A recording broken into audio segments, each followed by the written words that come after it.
Hi Year 4, Mrs Price here. I'm going to be doing your reading lesson with you today. So today we're carrying on with our vocabulary Viper and we're listening to and discussing poetry, really looking at the words and phrases that we like in the poem and how the poet uses these. Okay, so you had a think question at the end of Mrs Evans's lesson yesterday. And it was, what question would you like to ask the river? Okay, so the poem had a lot of questions in it. What do you think you'd like to know? I thought perhaps, how do you feel? You could ask the river. Why do you jump? Why do you twist? These are some of the things that you could have asked, and I imagine you thought of some other really good ideas too. Well done. If we have a look at our reading words for today, if we have a look at these tricky words, we've got ancient, which is really old.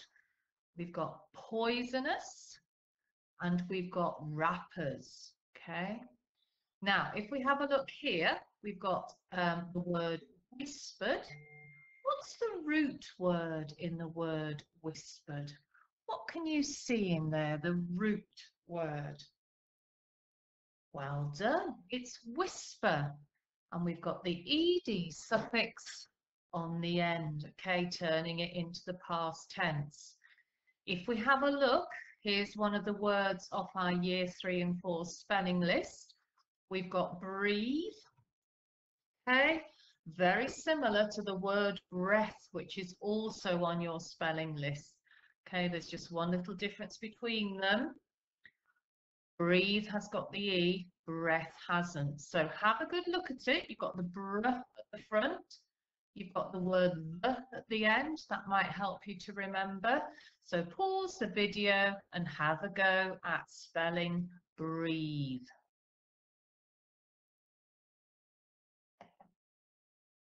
If we have a look at our vocabulary today, we've got the word limped. And if somebody limps, it means they might be walking with a difficulty. This person's got a crutch. They might be dragging their foot. It could be hurting if you've got a limp. Okay, we've got the word seethe.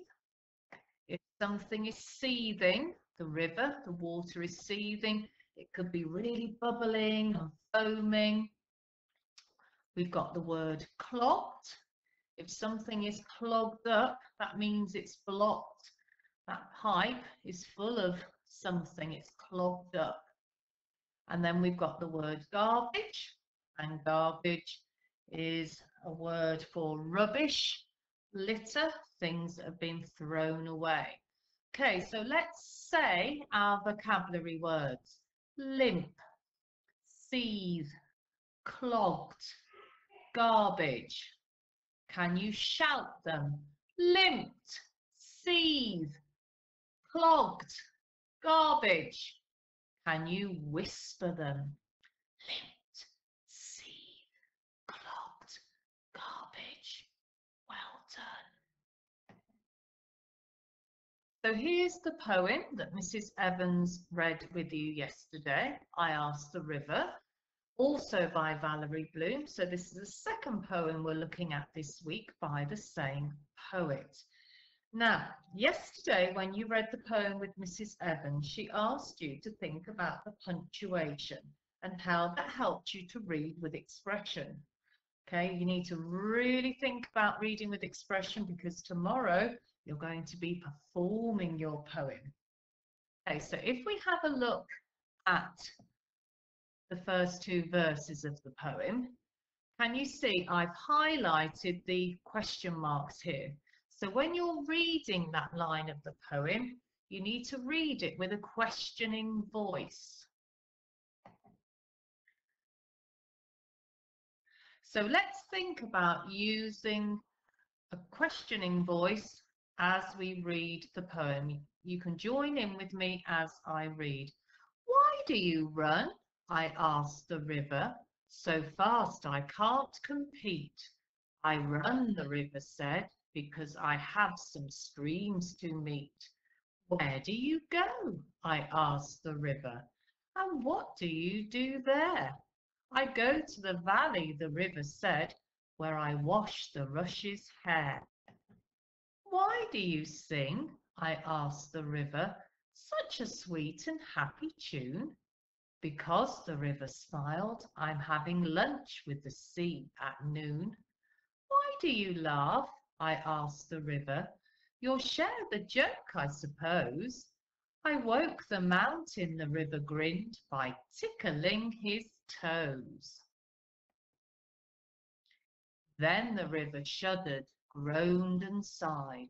The song of the streams and the laughter died. And it whispered sadly, I can't, as it limped like an ancient aunt. Now, why do you wait? I asked the river, and why is your current so slow? Something holds me back, it said. Its voice was faint and low. And is that why you're getting small? Is that why you sigh? I sigh, the river said, because I know that soon I'll die. Why don't you fight for your life? I asked. You only foam and seethe. My lungs are clogged, the river moaned, and I can hardly breathe. Perhaps a rest, I told the river, would help to clear your head. I cannot rest, the river said. There's garbage in my bed. What's this garbage? I asked, disturbed, which is clogging up your sand. Poisonous waste and wrappers like this, which just fell from your hand. So when you have a look at that poem and you read it, the poem is telling you something. Okay, do you know what the poem is telling you? What do you think? If we go back to the first verse of the poem, have a look. Okay, the first verse says that the river is running and it's got streams to meet. It's on the start of its journey, on its way down the mountain to the valley. And if we look towards the end of the poem, okay, so at the end of the poem, what do we know about the river now? The river is nearing the end of its journey. It's getting towards the sea, but things are very different at the end of the poem. There's a different tone. Can you tell what has happened from the beginning of the poem to the end? What do you think?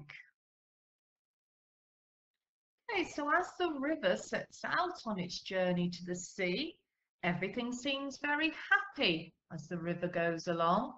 And then gradually, as the river gets towards the sea, rubbish and things are put into the river and it becomes sadder. Okay, so what we're going to do now is have a look at some vocabulary from the beginning of the poem and see if together we can pick out some words that tell us that everything is happy and good. Okay, that the river is happy. So let's have a look. So why do you sing, I asked the river, such a sweet and happy tune? Because the river smiled, I'm having lunch with the sea at noon. Okay, so there, I get the highlighter. So there, you've got the word sweet. Okay, that's a happy, positive word. And you've also got the word happy. Okay. Now, let's have a look at the second verse. Read that one carefully. Why do you laugh? I asked the river. You'll share the joke, I suppose. I woke the mountain, the river grinned, by tickling his toes. Okay, so where's some good, positive vocabulary there? Okay, laugh. That's right. If you laugh, you're happy. Okay, and you could say that a joke is something that's happy. If we got here, I woke the mountain, the river grinned. If you grin, you're happy. Okay, and you might think that tickling is quite a happy word as well. Okay, so these are all good, positive, happy vocabulary. And we've also got here, the river smiled. Okay, if you smiled, that's a happy thing as well. Well done. If we have a look at these two verses, which come towards the end of the poem, you can see that the language is very different. Okay, it's not happy, positive language. It's quite sad and quite negative. So let's have a look and see if we can find any language that tells us it's quite sad. Okay, so then the river shuddered, groaned and sighed. Okay, well, there's some words there that I can see. If you shudder, groaned, don't you groan if you're not very happy, and sighed, again, quite sad, negative vocabulary. The song of the streams and the laughter died. Okay, so if something dies, it goes away. Okay, so the laughter's going away. And it whispered sadly. Okay, so there you've got sadly. And then you see anything in the last line of that verse? As it limped like an ancient aunt. Okay, and limped was one of our vocabulary words today. And we know that if someone's limping, they're struggling to get along. So limped again, quite a sad, negative word there. Okay, let's look at the next verse.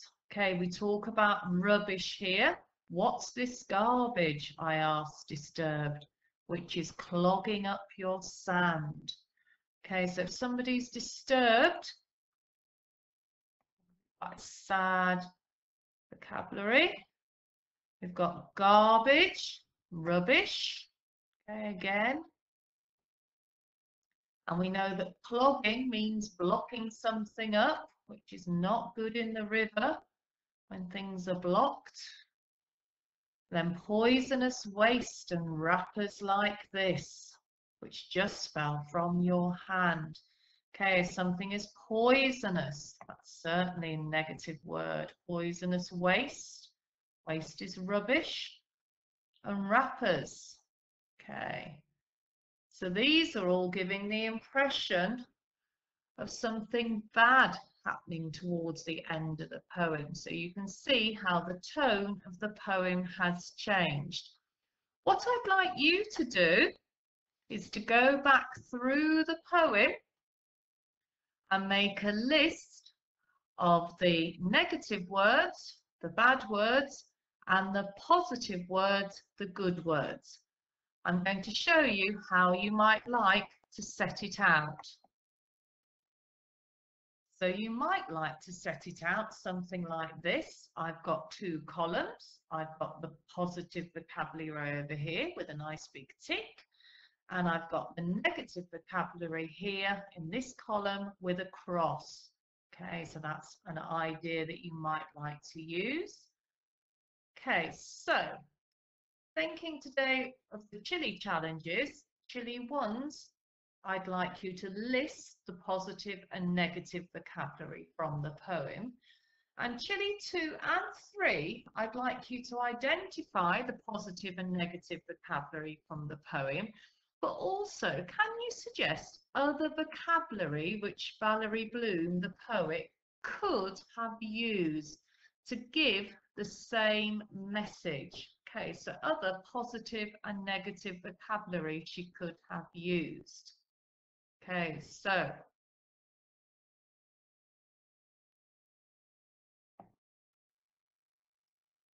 could you now pause the video and go back and look at the poem to find the vocabulary? and make a list in your book.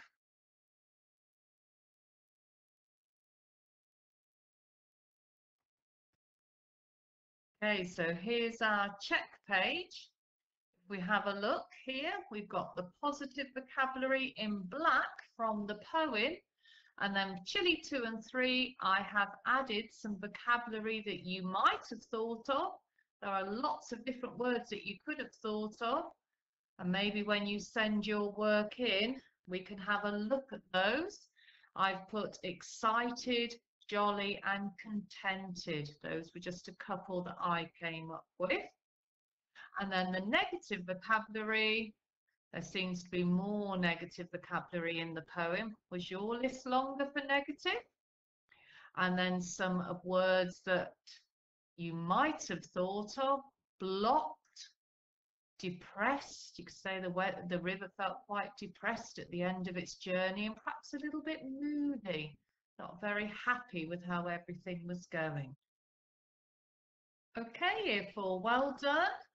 Don't forget to send your work into our Year 4 email so that we can have a look at all the lovely work you've been doing, and you can be earning yourself some dojo points too. And now we're going to get ready for the next chapter of our book, The Boy at the Back of the Class. Okay, so today we're up to chapter 16 of our book, and chapter 16 is called The Royal Letter. It's brilliant! Genius! If that doesn't work, then nothing will. Michael, Tom and Josie all looked pretty impressed when I explained the greatest idea in the world to them on the bus to school the next day. Tom looked down at my diagram and eagerly pointed to the letter and pencil. "That bit's easy," he said, "but do you think she'll really get it?" I nodded. "She has to. It's the Royal Mail, so she has to get all her letters. It's the law." "But she's the Queen. What if she's not home because she's somewhere else doing her duties and things, and she doesn't get it in time?" asked Michael. "It's already Friday, remember?" Michael was right. The greatest idea in the world would only work if the Queen was at home. She was always on the news, going to lots of places to collect flowers from people, and I hadn't thought about what we would do if she didn't get the letter at all. "It's okay," said Josie reassuringly. "If we post the letter today, then it'll get to our house by tomorrow morning. Tomorrow's only Saturday and the gates don't close until next Friday. That gives us 6 whole days. So if she's not home, her butler will just open the letter instead, and he'll let her know that she needs to come home right away to talk to the special police and to the Prime Minister." "Yes," said Michael, "exactly." "Yeah, it's going to be brilliant," said Tom as we jumped off the bus and walked to the school gates. "There's no way she won't help us, not after she reads about Ahmet." "But he mustn't find out," said Michael, tripping over his shoelaces, but too excited to stop and tie them up. I nodded. "He can't know, not until we're really sure that the Queen has found his parents." "Don't worry, we can keep it a secret. And maybe, if it does work, then we'll all get to meet the Queen," grinned Tom. "I'll have to get more gel if we do," he added, stiffening his hair with his fingers so that it was spikier than ever. "Maybe we'll all get a medal for helping to keep the gates open," said Josie, kicking her football along. "And Ahmet too, for being so brave." Michael smiled. His smile always goes to one side when he's thinking about something that makes him happy, really happy. It must be because he's so happy that his mouth doesn't know which way to go. "Yeah," he nodded. "One of those star-shaped medals, and if we did get one, we could pin it onto our jumpers every day. Or, if it's on a ribbon, we could wear it around our necks," he said, touching the collar of his school jumper. I tried to imagine what it would be like to meet the Queen and be given a star-shaped medal, but the thought made my mind go blank and I couldn't imagine anything at all. Sometimes a thought is so big that it can't squeeze all of itself into my head, no matter how hard I try, and the more I try, the more it makes my head ache. Uncle Lenny says That's where headaches all come from. When you've tried to think too many thoughts, or a giant thought tries to get in, but it's too big to fit. He gets headaches all the time because he says when there's no one in the taxi with him, he doesn't have anything else to do but drive around all night and think deep thoughts that light up his mind. Maybe that's why the front of his head is always so shiny. I didn't want to get a headache, so I left the thought of the star-shaped medal alone. All that day, whenever we knew Ahmet couldn't hear us, we talked about the greatest idea in the world and all the ways the Queen might help him and his family too. Ahmet caught us whispering together in the playground though and looked at us in a confused way. "What are you saying?" he asked, looking at all of us. "Nothing," said Michael nervously. "We're just talking about homework," said Josie. "Big homework," I added quickly, crossing my fingers behind my back. "Your homework is small and easy, see, and ours is big and lots more." "Okay," Ahmet said slowly, but I don't think he sounded like he really believed us. After that, we all whispered an agreement not to speak about the plan until home time, which was when we planned to write the royal letter. But it seemed that the more excited we got about putting the greatest idea in the world into action, the longer it took for the day to pass. And that afternoon felt like the longest afternoon any of us had ever had. I kept looking up at the classroom clock to see if its hands had moved, and I could see Tom and Michael and Josie doing just the same thing. Then finally, just as we were about to give up hope of them ever reaching 3:15, the school bell rang for home time, and Mrs. Khan said, "Right everyone, off you go, see you all on Monday." We all hurriedly waved bye to Ahmet, and instead of going with him to meet his foster mum like we usually did, we ran to the bus stop just as fast as we could. There's a wall behind the bus stop, just long enough to fit 5 people. After we all sat down, Josie gave me a piece of yellow paper she had taken from her class tray, and which was brand new, and Tom gave me his very best handwriting pen to use, and Michael gave me his workbook to lean on. He guessed we would have to miss 2 buses home, but it didn't matter. Not when you were trying to write the most royal letter any of us had ever written before. Everyone said I should write it because I was the best at spelling. I was pretty nervous, but Tom and Josie and Michael all helped me choose what to say, so in the end it wasn't as hard as I thought it was going to be. And this is what the royal letter looked like.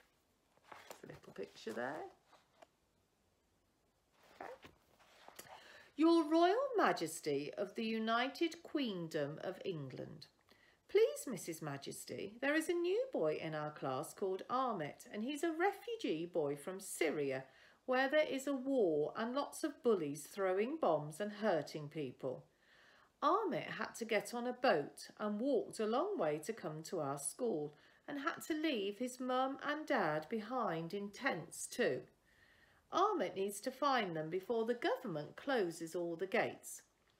We thought because you own the country and the police and the Prime Minister has to listen to you, that you could please ask your special police and the Prime Minister to keep all the gates open and help Ahmet find his family. We know the gates will close on Friday, so this is an emergency. You can find us at Nelson Primary School, and Mrs. Khan is our teacher and Miss Hemsey is Ahmet's special teacher. Please let us know if you can help as soon as you get this letter. Love from me, 9 3/4, Tom, 9, Michael, 9 1/2, and Josie, 9 1/4. When we'd finished, Michael held it up to the light and gave a nod. I don't really know why people like holding things up to the light, but I guess it's because they want to see through them and make sure they're okay.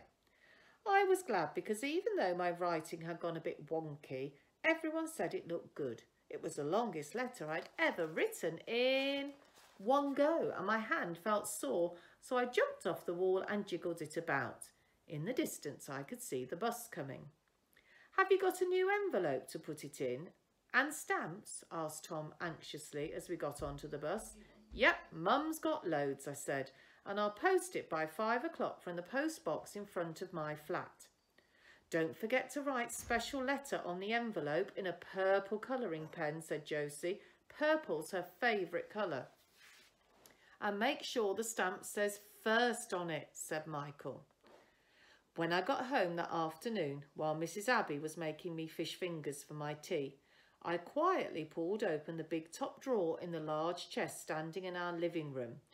This drawer is called our Used Less Things drawer, because it's always full of things we have lots of but hardly ever use, like paper clips and spare staples and elastic bands and sellotape and bright yellow post-it notes and bits of blank paper. I found an envelope and then carefully took out Mum's small wooden stamp box. Inside it are the nearly new stamps that Mum collected from letters she'd been sent in the post. Most stamps are marked with something called a postmark, which means you can't use them again, but sometimes they aren't. When that happens, Mum claps her hands like it's Christmas morning, carefully peels the stamp away so that it looks just as brand new as possible, and puts it in her stamp box. I picked out 3 that had the nicest pictures with the colour purple in them and a first in the corner. I knew that most letters just had 1 stamp on them, but I thought 3 might make the letter get to the Queen faster, especially since there was a chance I might miss the 5 o'clock post. Trying to keep things a secret when there's a grown-up around always makes everything take twice as long. I told Mrs. Abbey I was doing my homework early and coloured in lots of purple swirls on the front of the envelope, and then just before I put the letter inside it, I thought the Queen should know about Armit's sister and the sea, so I wrote, P.S. Armit had a little sister called Syra, but she died in the sea, so he needs to find his mum and dad even more specially. Please keep this a secret. I knew what had happened to Armit's sister was a secret, but last year Mr. Thompson told us that the Queen has to keep state secrets, and if she could keep secrets about the state of everything, I knew that she could keep Armit's secrets safe for him too. Okay, so find out tomorrow what's going to happen next. Chapter 17 is called The Emergency Plan.